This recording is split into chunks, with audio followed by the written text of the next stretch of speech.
राधे राधे। मैं सीमा सिंह आप सभी धर्म प्रेमियों को सादर प्रणाम करती हूँ। आज मैं आपको योगिनी एकादशी का महात्म्य और साथ ही एक पौराणिक कहानी सुनाने जा रही हूँ। अगर आपने योगिनी एकादशी का उपवास रखा है तो पूजन के साथ में आपको योगिनी एकादशी का महात्म्य और कहानी भी सुननी चाहिए, तभी एकादशी का संपूर्ण फल प्राप्त होता है। आषाढ़ माह के कृष्ण पक्ष की एकादशी का नाम योगिनी एकादशी है। इसका व्रत करने से समस्त पाप नष्ट हो जाते हैं। मनुष्य इस लोक में समस्त सुखों को भोग कर मरने के बाद देवलोक को प्राप्त होते हैं। ये एकादशी तीनों लोकों में प्रसिद्ध है। कहा जाता है कि इस एकादशी का उपवास करने से 88 सहस्त्र ब्राह्मणों को भोजन कराने जितना फल मिलता है। इसके व्रत से जीवन भर के समस्त पाप धुल जाते हैं और मरने पर स्वर्ग मिलता है। इस एकादशी का व्रत करने वाले के पितर अगर नरक में पड़े हैं तो उन्हें भी स्वर्ग का वास मिल जाता है। योगिनी एकादशी का महात्म्य पढ़ने और सुनने से 1 सहस्त्र गोदान करने जितना फल मिल जाता है। इस एकादशी का उपवास करने का फल गंगा के स्नान करने जितना फल देता है। जो मनुष्य योगिनी एकादशी का उपवास पूरे संयम, नियम, सच्ची लगन से करते हैं तो अगर वे ब्रह्म हत्या जैसे पाप दोष में लग गए हैं तो वे भी छूट जाते हैं। अगर उस मनुष्य के पिता नरक में पड़े हैं तो उसी क्षण उन्हें स्वर्ग का सुख प्राप्त होता है। योगिनी एकादशी का उपवास करने वाले को कभी किसी प्रकार का कोई रोग दोष नहीं सताता। 10 दिशाओं में उसकी कीर्ति, यश, वैभव बढ़ता है। अगर वह कोढ़ से पीड़ित है तो उसका कोढ़ ठीक हो जाता है। योगिनी एकादशी का उपवास करने वाले को पुत्र, पौत्र, धन दौलत से पूर्ण होकर वह आनंद सुख भोगता है और मरने के बाद पुष्पक विमान में बैठकर विष्णु लोक में आनंद सुख भोगता है। योगिनी एकादशी का उपवास करने से मनुष्य को सभी सिद्धियां सुलभ हो जाती है। आइए अब हम योगिनी एकादशी की एक पौराणिक कहानी सुनते हैं। एक बार अलकापुरी नाम की एक नगरी में कुबेर नाम का एक राजा राज्य करता था। वह राजा भगवान महादेव का परम भक्त था। वह रोज घंटों बैठकर महादेव जी की पूजा स्तुति किया करता था। उस राजा का एक माली था जिसका नाम हेम पुष्प था। वह माली रोज मानसरोवर से राजा को सुगंधित ताजे पुष्प लाकर देता था। उस हेम पुष्प माली की एक रूपवती गुणवती स्त्री थी जिसका नाम विशालाक्षा था। एक दिन वह हेम पुष्प माली राजा की पूजा के लिए फूल लेने मानसरोवर पर गया। तब उस समय उसकी पत्नी विशालाक्षा बगीचे में भ्रमण कर रही थी। हेम पुष्प माली ने जब अपनी स्त्री को वहां देखा तो वह काम के वशीभूत हो गया। वह अपनी स्त्री के साथ रमण करने में लग गया और राजा के लिए पूजा के फूल ले जाना भूल गया। उधर महादेव जी के मंदिर में राजा कुबेर माली की राह देख रहे थे। सुबह से दोपहर हो गई लेकिन माली राजा की पूजा के लिए फूल लेकर नहीं पहुंचा।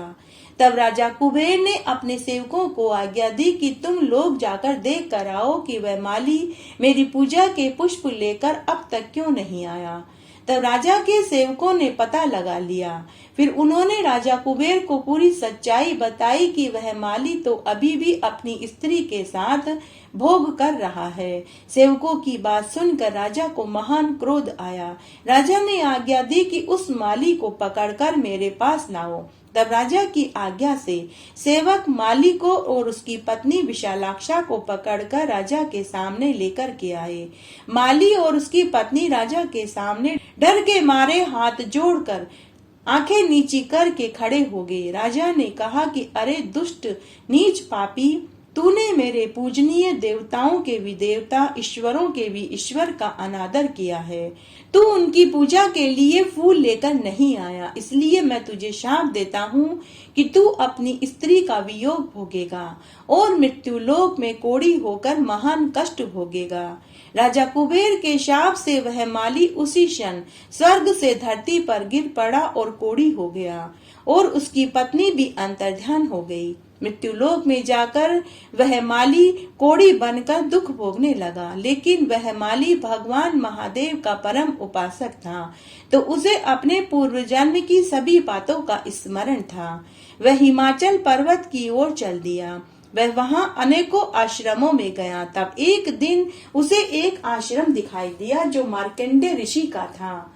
उस ऋषि के तेज और तप से वह आश्रम शोभायमान हो रहा था। यह देखकर वह माली मार्कंडेय ऋषि के आश्रम में गया और उनके चरणों में गिर पड़ा। उस कोढ़ी को देखकर मार्कंडेय ऋषि बोले कि अरे तू कौन है, कहाँ से आया है और तूने ऐसा क्या पाप किया जिससे कि तुझे कोढ़ हो गया।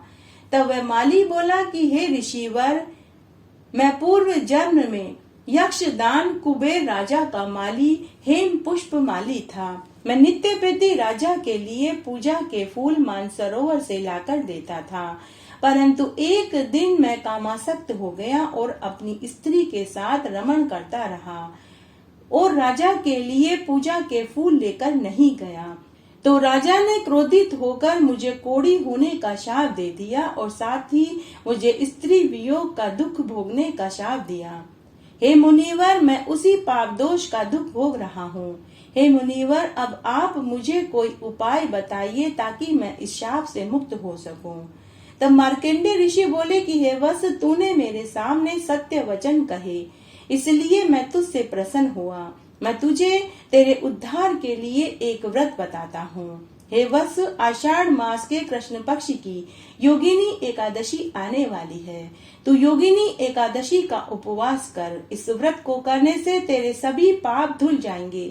तब उस माली ने मुनि से व्रत की पूरी विधि जानी। तब मुनि ने व्रत की पूरी विधि बताई। तब हेम माली ने आषाढ़ मास की योगिनी एकादशी का उपवास किया, जिसके प्रभाव से वह अपने पुराने रूप में पुनः प्राप्त हो गया। उसका कोढ़ बिल्कुल ठीक हो गया और पुनः वह अपनी स्त्री के साथ रमण करके सुख भोगने लगा। योगिनी एकादशी का फल 88,000 ब्राह्मणों को भोजन कराने जितना मिलता है। इस व्रत को करने से मनुष्य के 7 जन्मों के पाप धुल जाते हैं और वे इस जीवन के समस्त सुख भोग कर मरने के बाद स्वर्ग का सुख पाते हैं। इस तरह आज हमने योगिनी एकादशी का महात्म्य सुना, साथ ही एक पौराणिक कहानी सुनी। आशा करती हूँ आपको इस महात्म्य और कहानी को सुनने का संपूर्ण फल प्राप्त होगा। मेरे साथ बने रहने के लिए आपका धन्यवाद। आगे आने वाली कथा कहानियों के लिए भी आप इसी तरह मेरे साथ बने रहें। धन्यवाद।